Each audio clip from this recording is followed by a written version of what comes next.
You're listening to the Options Insider Radio Network. For more quality options programs, visit www.theoptionsinsider.com or search for Options Insider Radio Network in your podcast provider of choice. Listeners can also access all of our programming through our mobile app, available in iTunes and on Google Play.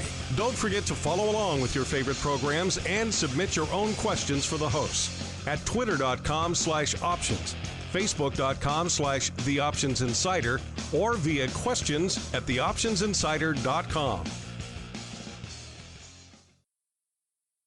Welcome to the Options Playbook, the program where we break down cutting-edge option strategies and explain how you can incorporate them into your own portfolio. Whether you're looking to grow your capital with some offensive maneuvers or protect your investments with defensive plays, you can find them all in the Options Playbook. The Options Playbook is brought to you by Ally Invest. Anything mentioned today is for educational purposes and is not a recommendation or advice. Options involve risk. Please refer to ally.com/invest/disclosures to review additional risks involved with trading options. Securities offered through Ally Invest Securities LLC, member FINRA and SIPC. Now, let's open the playbook and get started. Welcome to Options Playbook Radio. I'm your host, Brian Overby, Ally Invest Senior Options Analyst and author of the Options Playbook. Last week, we looked at a skip strike butterfly in the S&P 500 index. We kind of ran out of earnings plays, and so we decided just to go in the S&P 500 index. The markets have been, volatility has came in a little bit. We got the VIX down around 11 or 12. In these type of markets, I do like playing around in the S&P 500 index with trades, with strategies. And the main reason why is that we have some volatility, some predictability when we have the VIX in this level. When we get the VIX down around 10, 9 even, which doesn't happen that often, there's not any premium in the S&P 500 index. Well, I should say there's a much muted premium. And if we go to the upside, then we have if we get too much volatility, then we're too worried about big gap openings. So with the volatility index still hanging around at levels, we're going to look at doing more trades in the S&P 500 index. So in this instance, we have, and let's go back to last week's trade. And last week's trade, we had a skip strike butterfly that should have worked out in that we did it on a Wednesday after the close. We had all day Thursday, all day Friday for the options marketplace to trade. And the trade that we did when we put it on last week, the markets were closed. We had the S&P 500 index was trading at 2,861.82. It was down $1.14 on the day, and that was on 22nd. So we went out and looked at the long straddle that was trading for around 15 points.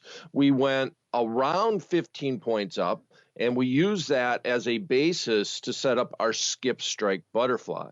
So we came in and we bought the 2,875 call, sold 2 of the 2,880 calls, skipped the 2,885 strike, and bought the 2,890 strike, hence making it a skip strike butterfly.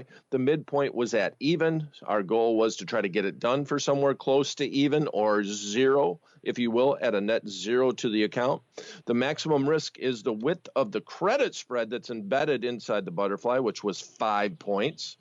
And it was exactly 5 because we didn't, if we would have got it done for even, we didn't have to add a debit to the total risk, in fact, a credit from the total risk. And the market really worked out. If I look at the graph of the S&P 500 index, we did that on the 22nd. On the 23rd, the day just basically was flat. The market ended up, ended up down a little bit on the day. On the close, it was at 2,856. And then on Friday, the market basically opened up and stayed up. And at one point in time, the market was at 2,876. We bought the 2,875, so that was a really good thing that it actually got up to our strike and went beyond. But with that said, you would have had to get out of the market at some point in time. This trade definitely would have been profitable to you. You did it for even if you could have sold it for any credit at all.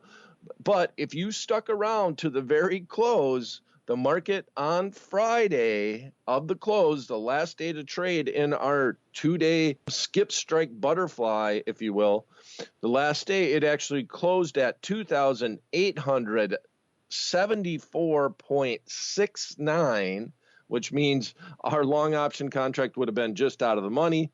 You wouldn't have lost anything except commissions because you would have put the trade on for even, and anywhere below 28.75, the trade, all the options would have went out worthless and you would have just been out at even.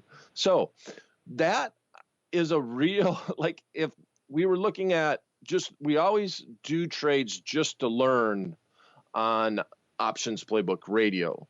But you couldn't get a better scenario for a skip strike butterfly than what happened last week. As far as a learning, like obviously we didn't get the maximum. That would be the best trade that you could do.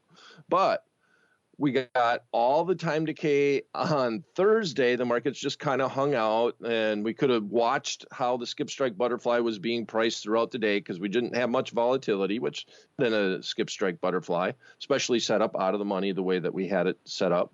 And then on Friday, we slowly drifted up towards our long strike, our first strike in the skip strike butterfly. It hung out there, and it even got up to the 28.76 level, which at that level, that's a really nice place to be, because if you're at 28.80, right, you're worried that the SPX might gap and start hurting you on the downside. So ideally, it would have continued to 28.76, 28.77, 28.78, a little bit closer to our middle strike. But at some point in time, that trade was definitely trading for around $1, and you probably should have got out of that trade, without a doubt. That would have definitely reached our goals, and we would have moved on to the next trade. So very interesting skip strike butterfly last week. And then the weekend came, and on Monday, the market actually kind of gapped open, and then it continued on up. All right. So what do we got going on this week? Well, we have a major holiday on Monday, September 3rd. The markets will be closed. So trading into a holiday weekend, I like to do something that's a little bit more neutral as far as the S&P 500 index. So let's just stick with that. Might as well. And so you're kind of just in general, you're thinking the markets will be a little bit muted, but in this day and age, especially with Trump in the White House, you can't trust anything at all. But with that said, I still think that we're going to do something that would like the markets to kind of stay where they're at. We're going to be a little bit more bullish on the trade overall, and we're going to buy a long call spread, but it's going to be net positive time premium. In other words, we're going to sell more time premium than we are buying in this instance. So on our trade, what we're looking to do, we have the markets open right now. We're taping Options Playbook Radio on Wednesday, August 29th. It's around 10 o'clock in the morning, and the S&P 500 index right now is trading exactly at 2,900, and the market is up $2.99. And I like that it's right by a strike price for this type of strategy that we're going to do. So with our long call spread or vertical call spread or bull call spread, we are going to go with the shortest expiration, the August 31st expiration going into this long weekend. So we got all day today, Wednesday, all day tomorrow, Thursday, and all day on Friday. We're staying in the weekly, so these actually have the full trading day on Friday, and then they expire after the close on Friday. So we will do a 5-point wide long call spread, which means we are going to buy the 2,874 2,895 strike call. That's 5 points in the money. And we're going to sell the right at the money 2,900 strike call. And as I look at the market, it is at $2,900.51. So it's 51 cents in the money on our 2,900 strike call. So we are 5 points wide. The midpoint on that trade is $3.15. So that will be our maximum risk, $315 on the trade. Our maximum upside is the points of the spread. So 5 minus $3.15 is $1.85. If the market just stays where it's at, we will make that $1.85 if we hold this thing all the way to expiration. If the market continues on up, that's even better. We still have that potential to make the $1.85. If the markets go down, at risk, we have the $3.15. If we did nothing and the trade finished and the SPX finished below our long strike, below 28.95, we would be down our entire investment, which was $315 on the trade, and we'd have to move on. But we're going to come up with a plan. So we have a very fast trade. We have a couple of days to expiration. We got a holiday weekend coming. Here's what's up. If we put this trade on right now, like I said, the markets are open. It's Wednesday. It's around 10 o'clock. And the market starts going against us.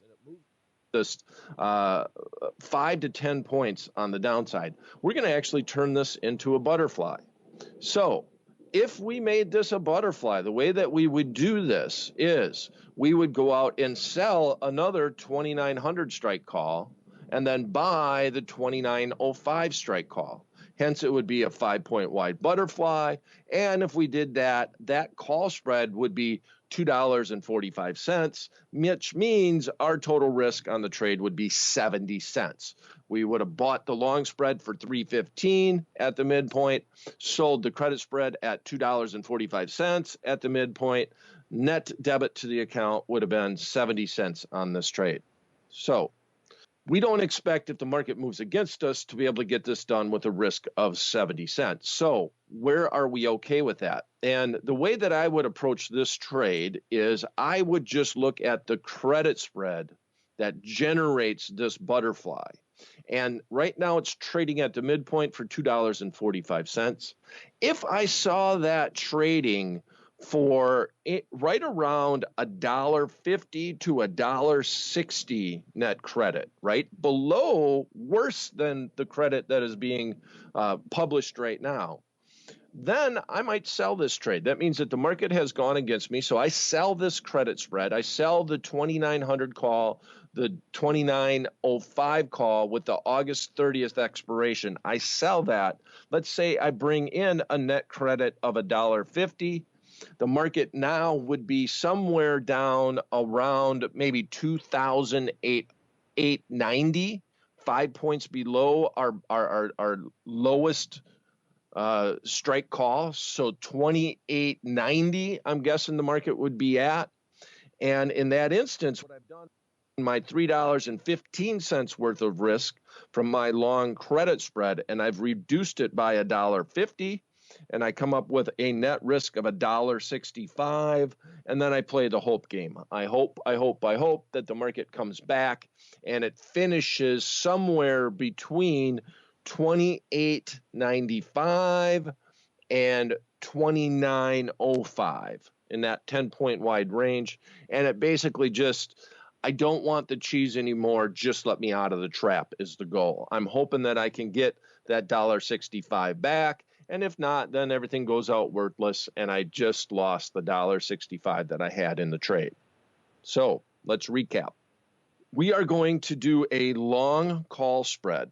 This is going to be a debit spread, but we're going to sell more time premium than we bought. So we're going to go in and buy the August 30th expiration this Friday, 28.95 strike call. We're going to sell the most at the money option, the 2,900 call, That is done for a net debit at the midpoint of $3.15 on paper. If the market goes up or stays where it's at, that is great. Our maximum upside on that trade is $1.85. Time decay is going to be large because we have just 2 full trading days, well, 2.5, I guess, at this point, trading days left in these option contracts. If the market goes against us, the credit spread right now to roll into the butterfly, which is selling the 2900 strike call to add one and buying the 2905 to protect us, that's going for $2.45. If we see that trading for a net credit of around $1.50, $1.60, we're going to roll into a butterfly trade. And then from that point on, we're just going to let the trade ride. The butterfly helps us recover some of the losses that we had on our long call spread. So that's it for this episode of Options Playbook Radio.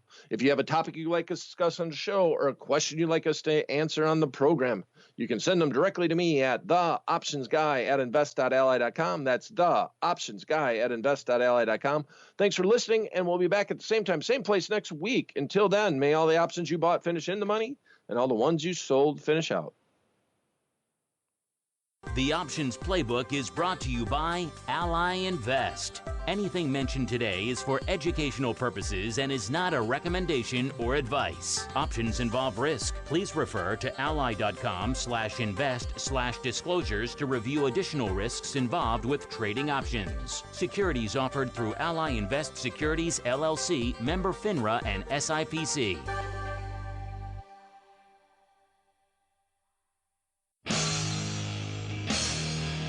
The preceding program was a production of the Options Insider Radio Network. For more quality options programs, visit www.theoptionsinsider.com or search for Options Insider Radio Network in your podcast provider of choice. Listeners can also access all of our programming through our mobile app, available in iTunes and on Google Play. Don't forget to follow along with your favorite programs and submit your own questions for the hosts at twitter.com/options, facebook.com/theoptionsinsider, or via questions@theoptionsinsider.com.